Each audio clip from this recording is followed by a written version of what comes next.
körülbelül másfél évvel ezelőtt a képviselőtestület hozott egy olyan döntést, miszerint létrehoz egy ad hoc bizottságot, amely helyi tömegközlekedéssel, helyi közösségi közlekedéssel foglalkozik, annak akkori és jövőbeni problémáit próbálja meg úgy megoldani, ahogy a lakosságnak ez a legmegfelelőbb. Ja, most ez év január 1-től 3 helyen a településen történik változás. Pistályban, Annahegy Rudák telefonzás körzetében és a Tükörhegyen.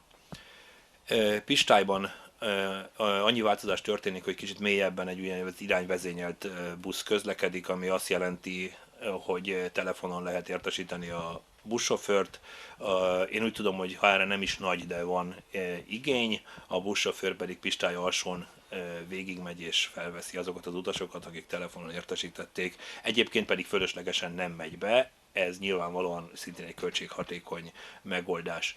Az Annahegyen, a Rudák telepen és az Annahegyen sűrítésre volt igény, ezt most január 1-től megoldottuk, főleg iskolakezdés, iskola befejezés, munkakezdés, munkavégzés idejében sűrűbben járnak a buszok.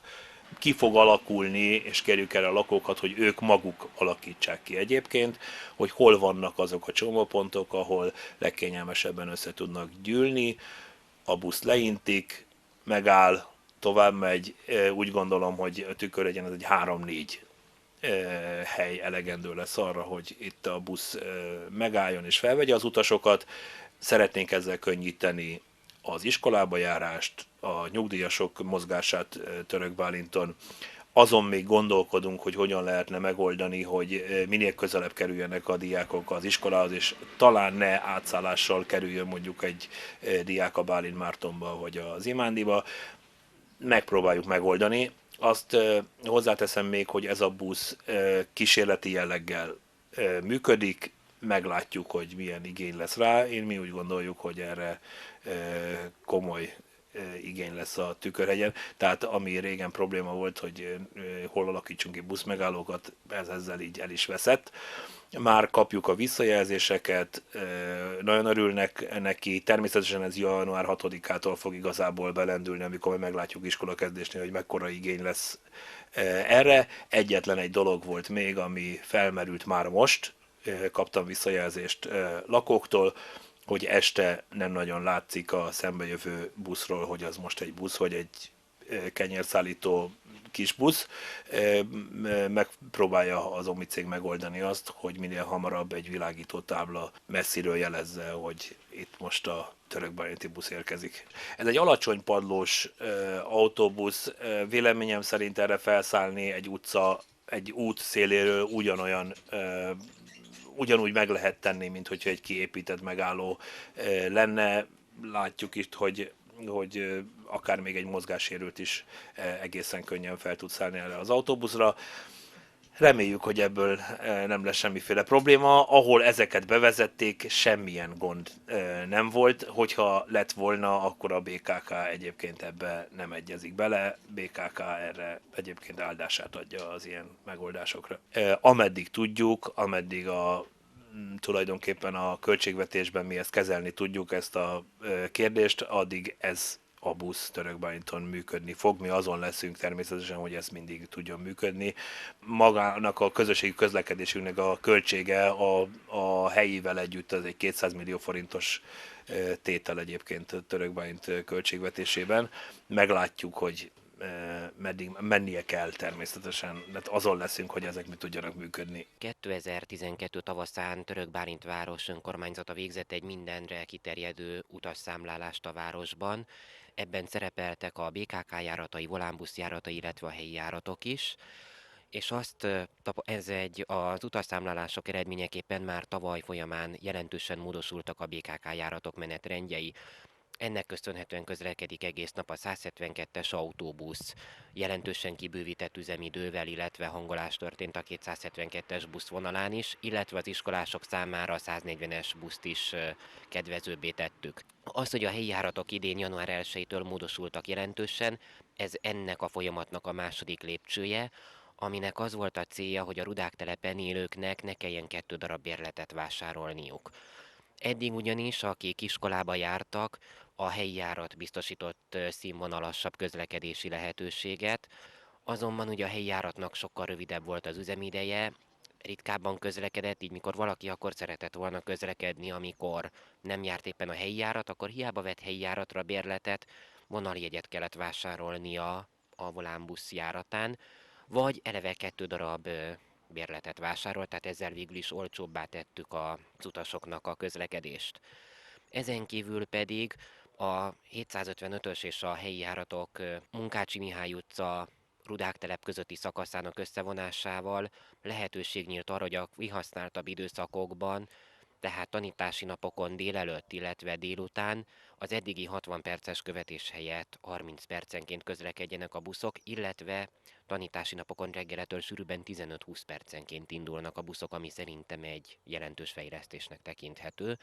Azon túl, hogy már így Annahegyre is reggel 4 órától este fél 11-ig mennek fel az autóbuszok. A jegyeladások mit tükröznek? Eddig a helyi járaton napi 20 darab jegy fogyott körülbelül tanítási szünetben, ez több mint megháromszorozódott már az első napokban. Az volt a kérés hozzánk Annahegyről és Rudák telepről, hogy az autóbuszok a 140-es autóbuszhoz csatlakozzanak Budaörs irányába. Ezt maximálisan megvalósítottuk, a járatindulások 90%-ában ez teljesül.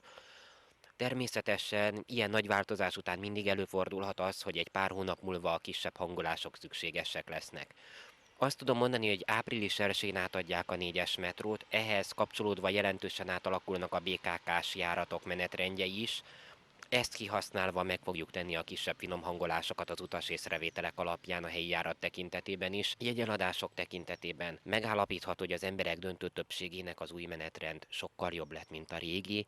Persze mindig lesznek olyanok, akiknek nem jó, de dolgozni fogunk azon is, hogy számukra is minél kedvezőbb legyen a menetrend. Tükörhegy belső területeire is bemennek az autóbuszok, akik pedig Tükörhegyről Budapestre kívánnak utazni, azoknak vagy a Kápolnánál, vagy pedig a Bartók Béla utca megállóban nyílik lehetőségük átszállni a 172-es autóbuszra, illetve hogyha pedig Budapestről mennek haza Tükörhegyre, vagy budapestiek jönnek Tükörhegyre látogatóba, szintén a raktárváros megállónál tudnak átszállni a helyi járatra, ahol nagyon rövid, 5-10 percen belüli átszállási kapcsolatokat biztosítunk az utasok számára. Amióta feljár ez a hegyi járat, azóta használjuk, vagy leginkább én veszem igénybe, mert hezente megyek vásárolni az Osamba, és ez igen jól bevált.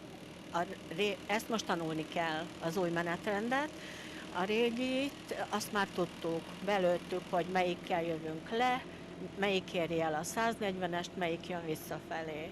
Most ez nekem a mai a tanulójáratom, úgyhogy véletlenül el is mentem Érdre. Mit lehet tudni erről a buszról? Mennyire ismerik itt a török bálinti emberek? Próbáljuk minél jobban ismertetni, és megismertetni az emberekkel, megszerettetni. A megszokott járatokat használják sokan, még akkor is, mikor nem előnyös nekik. Több átszállással kell utazniuk, de mégis azt szokták meg, akkor ők ahhoz ragaszkodnak. De igyekszünk minél több embert átsábítani, és megmutatni, hogyha nekik ez előnyösebb, akkor használják ezt. Kisebb-nagyobb sikerrel, de hála az égnek bővülő utasszámunk van mindig folyamatosan. Január 1-től a menetrendben is változás történt. Pontosan miben áll ez a változás? Hatalmas változás lett most január 1-től.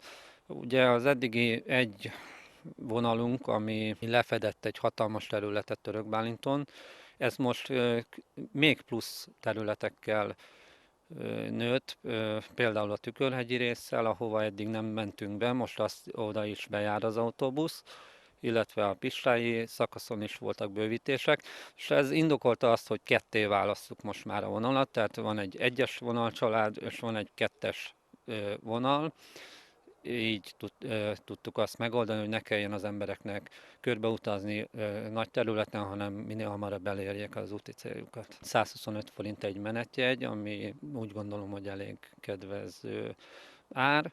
Hát a bérleteink a tanuló nyugdíjas bérlet 950 forint, a dolgozó bérlet 3000 forint, aki napi rendszerességgel utazik, még a 125 forinthoz képes is érdemes neki megvenni, akkor is jobban jár. A bérleteket mind a két vonalon használhatják, hogyha átszállnak egyik járatról a másikra, akkor még a menetjegy is érvényes. A városon belül olyan elintézni valója van, amihez a másik járatunkat kell igénybe venni, akkor ugyanazt a jegyet felmutatja a gépkocsi vezetőnek, és ugyanazzal a jeggyel a másik járaton szintén tud utazni. Egyes vonalon belül van A és plusz. Ez azért volt erre szükség, mert maga a vonal egy elég hosszú vonal, de nem minden része van teljes egészében kihasználva. Ezért vannak a járaton belül olyan aljáratok, amik nem érintenek minden szakasz, ahol jobban ki van használva az autóbusz, azon a részen sűrűbben tudjon közlekedni, míg a kihasználtabbakra szintén eljut a busz, de nem olyan járatsűrűséggel. Igénybusz, illetőleg igényvezérelt busz. Mit jelent ez? Tehát látom a buszt, és leintem? Ez két külön fogalom. Az igényvezérelt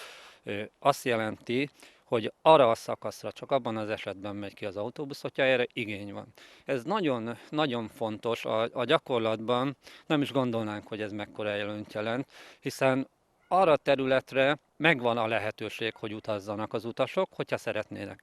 Viszont felesleges kilométereket nem használunk el arra a szakaszra, hogyha nem akarnak utazni, akkor nem megy oda az autóbusz, ezzel a megspórolt kilométerrel viszont ahol sok többen használják az autóbuszt, hogy sűrűbben tudjuk közlekedtetni ugyanabból az összegből.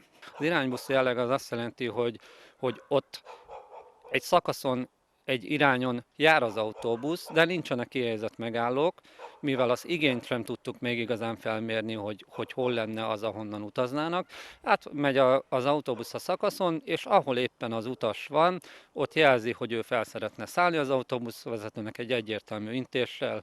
Az autóbuszvezető a lehetőségekhez képest természetesen biztonságosan megáll, felszáll az utas, és így tud utazni, illetve ha valaki le szeretne szállni ezen a szakaszon, akkor jelzi az autóbuszvezetőnek, és ő megáll, ott le tud szállni, ahol ő neki a legjobb.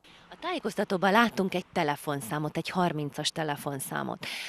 Mit lehet erről tudni? Tehát, hogyha én szeretnék utazni a busszal, akkor én előtte föl kell, hogy hívjam a buszt?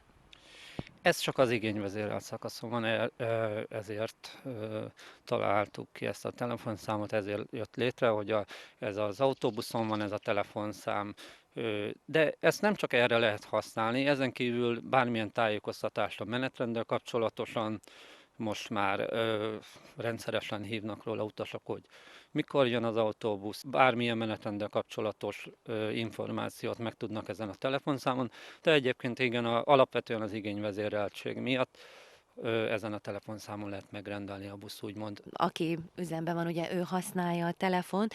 Ez nem veszélyes? A KRESZ megengedi azt, hogy közben a busz sofőr felvegye a telefont? Természetesen erre megvan a megoldás, a technikai eszközök, amivel vezetés közben is lehet telefonálni, csak a megengedett eszközökkel, illetve hogyha olyan a helyzet, akkor a megállóban várakozás közben van lehetőség. Vagy ha nincs pillanatnyilag lehetőség, akkor visszahívjuk azt a számot, amiről kerestek minket.